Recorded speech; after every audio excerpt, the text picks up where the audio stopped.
Hey everybody, welcome back to Retro Modding News, my weekly video where I talk about what's new and upcoming in the world of retro console modding. Tomorrow, or for you, actually yesterday, will be the start of the Retro World Expo in Connecticut. There's going to be a few retro mod creators there, so I'd like to give some quick interviews, maybe some status updates on their projects, and maybe even get an inside scoop about some upcoming things. So you'll definitely want to get subscribed so you don't miss a video covering Retro World. First up, we have the Turbo BT from Humble Bazooka. This is a TurboGrafx 16 Bluetooth adapter that uses the BlueRetro project. This will allow you to use any Bluetooth controllers that you have with your TurboGrafx 16. These are finally on sale, so if you've been wanting to get one of these, now's your time to pick one up on Humble Bazooka store. Now this won't be compatible with your PC Engine because I believe the connectors on those two consoles are slightly different even though they're the same console. Be on the lookout for another adapter for the PC Engine. Next we have this tweet from Sentient6 reaching out to Krikzz to see if they're going to be working on a Super Nintendo wireless controller. Krikzz has already made a Sega Genesis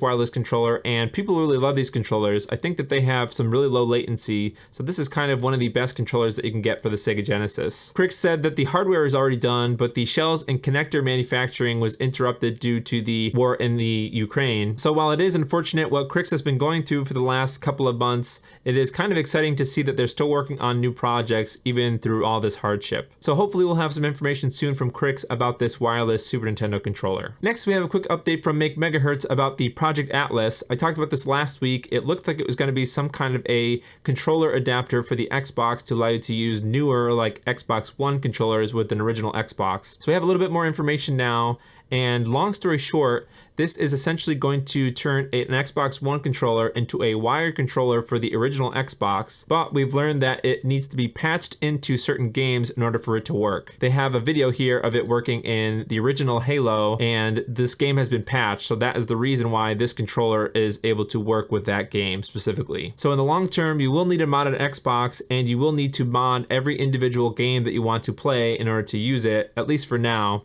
unless they're going to be working on sort of a higher level update to integrate this Xbox One functionality into the entire platform. I've been working on my PicoBoot mod video for a little bit now, and one of the things that I'm going to mention in that video is that the SD2 SP2 adapter in the GameCube is sort of in an unfortunate spot. If you're using the Game Boy player, that kind of blocks the SD2 SP2 adapter, so you'd have to unscrew that Game Boy player every time to get at your memory card. Anyways, I saw this SD2 SP2 Pro thing on AliExpress, which is sort of like a right angle adapter thing for the SD2 SP2. It looks like it's sort of two pieces merged together, but it puts the SD card in the side of the SP2 port kind of area. So where you take the cover off, this will allow you to have this SD card sticking at the side. So I think this is a really awesome solution for anybody who's looking to do the PicoBoot mod and you really want to use the SD2 SP2 adapter instead of the SD Gecko. I haven't ordered, it probably will take a month or so to get to me, but I'll let everyone know on Twitter how well this is working for being able to play the PicoBoot with the Game Boy player still on the bottom. Next, we have a thing from Martin Refseth. This looks like a Guitar Hero controller, but it has an interesting board at the bottom here. I think that this is an ESP32 module, so I think that means that this is going to be a wireless Guitar Hero controller. I'm not sure if that means that there's going to be some sort of a battery, like a lithium ion battery on the other side of this. I'm not sure how you would power this thing other than having it plugged in, but this definitely intrigues me. So hopefully we'll hear some more information about this. It sounds like they're still working on the firmware. All you Guitar Hero fans, if you're looking for a wireless solution for Guitar Hero games, maybe we'll have one soon. And another update from Martin Refseth, it looks like they're going to be releasing the files to build one of these e-ink flashcarts for the Game Boy Color, I believe. It looks like there is a link to PCBWay, which will be the Gerbers for the PCB, and probably the bill of materials, and then the GitHub for the 3D printing case for this thing. So that's pretty interesting. If you're looking for a DIY Game Boy Color flash cart, one that has an e-ink screen on the front, maybe you could put the game artwork on the front of it. That'd be a pretty interesting idea. This seems like a cool project for you to check out. And speaking of crazy DIY projects, we have an update from TZMWX. This is the person that builds those handheld Sega Saturn consoles, but they also built that internal memory cart thing I talked about a few weeks ago. It looks like there is It looks like there has been maybe an update, or this is an updated version of that. This is a new little PCB thing. It's actually not as big as it looks here. If we scroll ahead in the video, there's some chips there. I think you must get those from the memory cart and put the ICs on here. Then this solders to the underside of the Sega Saturn motherboard. If we pause it here, it looks like it works with all versions of the Saturn. It seems like it's soldered to the bottom on those pins in the front here. So that's pretty interesting. I'm not exactly sure how difficult it will be to build one of those, but it sounds like you'll be able to put the Sega Saturn memory cart thing internally.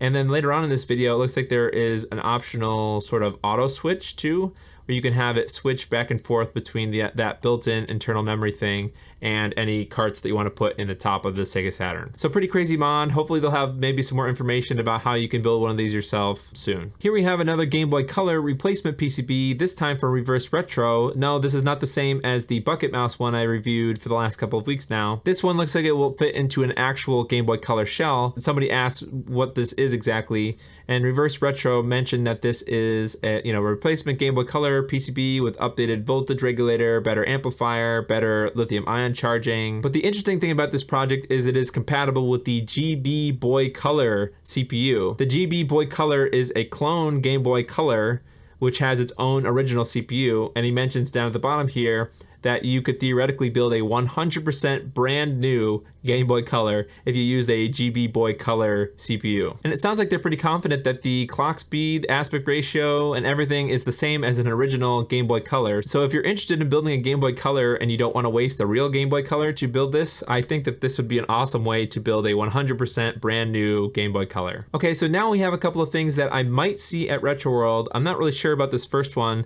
but the couple of other ones, it'll make sense in a second.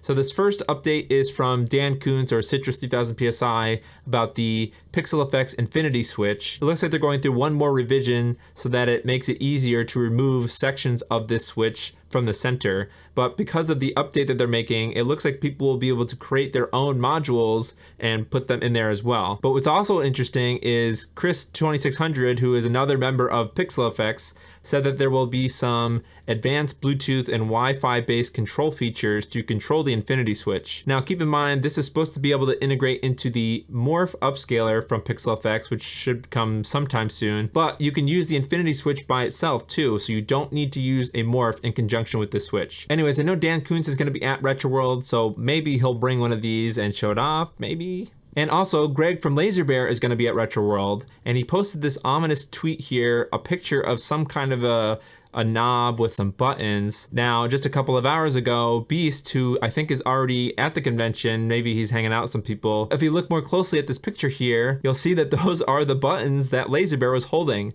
So I think that this is that giant LCD project that LaserBear was talking about, where he couldn't get enough of these screens. I think this was like the 21-inch project or something. There's some code name for it. I think that this is supposed to be using a giant iPad screen or something, but what that means is this was going to have some really awesome color accuracy. So I think this is going to be at Retro World, and I can't wait to take some more footage of it up close. I'm really excited to see this thing. Next, I know I already said that Dan Kuntz is going to be at Retro World, but somebody responded to this tweet saying that they were going to be there, asking if they're going to have new stock of GC loaders, and to that Dan responded they have a new design in the works. So I wonder if that means that they weren't able to get some part from the original GC loader or something, or maybe they might revise the GC loader to maybe get the cost down some so that it can compete with the PicoBoot. I'm not really sure. I'm kind of hoping to talk to Dan. Hopefully maybe he can talk about this design to me. So if I have any updates, you'll be able to hear them hopefully soon. The big story this week is from Postman from GameBox. This is the DSHD,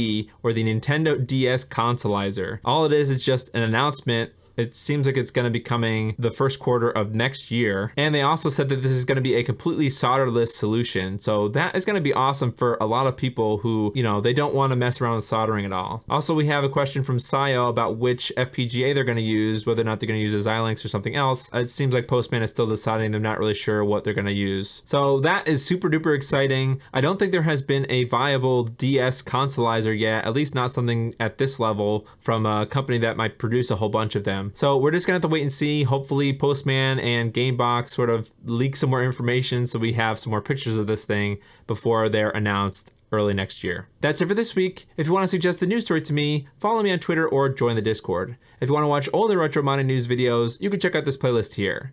Thanks for watching, and I'll see you in the next video.